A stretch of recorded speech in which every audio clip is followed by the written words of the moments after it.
Come in. Ah, Mrs. Tooley, I'm glad you can make it. Actually, you can call me Leanne. Thank you for seeing me on such short notice. You're welcome. Let me pull my chair over there so we can talk.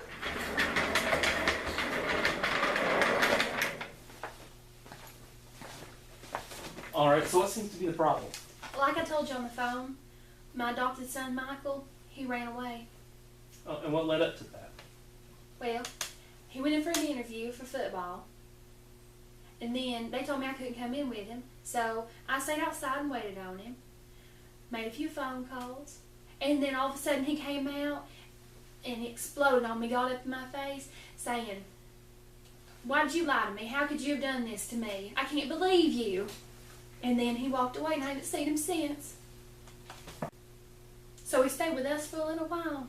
And I saw that he only had one shirt and that he carried around inside his bag. And I told him that I'd buy him some more clothes. And he said, "Well, I've got some at my mother's house." So we went over to the other side of the town in the projects. And there was all these black men standing around. They were whistling at me and winking. And Michael looked at me and he said, "Just stay inside the car and I'll protect you." So he went around the corner of the house and he stayed gone forever, it seemed. And then he came back and he didn't have one thing. And he said that his mother wasn't at home. And I said, "Well, we'll come back later and get your clothes then." And he said, "I don't think my mother will be back."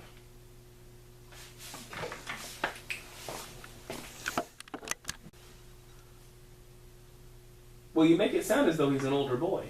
That's right, he's 17. Well, if I may ask, why are you so worried about him? I'm sure he'll be back. Well, I can't quite put my finger on it, but I believe I'm worried about him because he's like one of the family now. He's like my own son. You see, whenever we first brought him to the house, we gave him his own room. And he came into the room and he said, "I've never had one of these before." And I said, "Oh, a room to yourself?" And he said, "No, a bed." I had to go lock myself in my room and cry. I just couldn't handle it.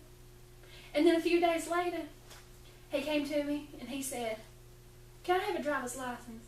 And I said, "Well, Michael, what on earth would you want a driver's license for?" And he said, "Because I want something with my name on it." So I took him down and tried to give him a driver's license. And they said that he couldn't have one because he wasn't inside this system.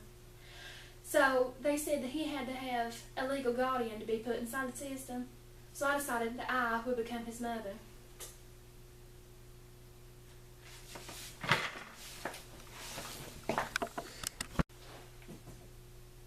Well, that was a very touching story. It goes even further than that. We went after he got his license and we got him a truck of his very own. And then him and my littlest, Sean Jr., they came to me and asked if they could have a Madden football game. You know what that is, right? And I couldn't get it for him. So then little Sean came to me and said, "Well, Michael can drive."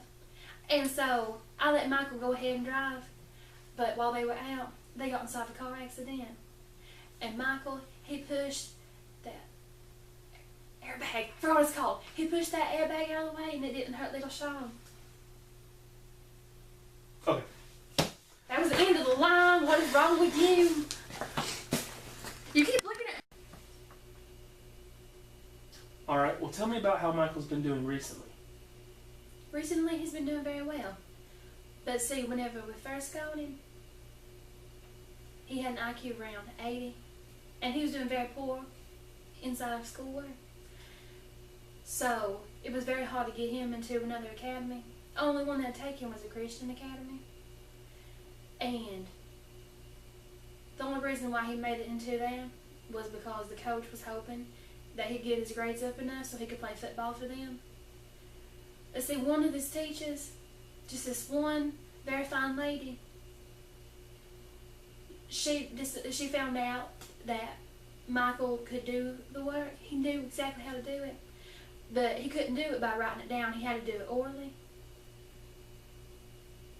And so she let him do all of his tests orally.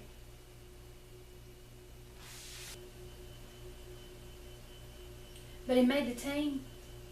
You see, there was this boy who bullied him all the time on the team.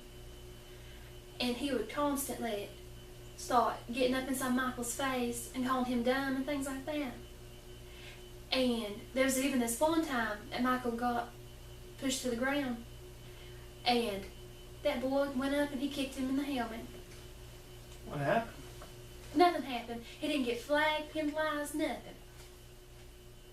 But see, he got what was coming to him. Michael grabbed a hold of that boy, and he pushed him all the way across that field. But little Sean, luckily, he got it all on video. And then he sent it to a bunch of recruiters, and then it got around to the colleges, to the heads. And then, before you knew it, a bunch of recruiters were coming around trying to get Michael to play football for them.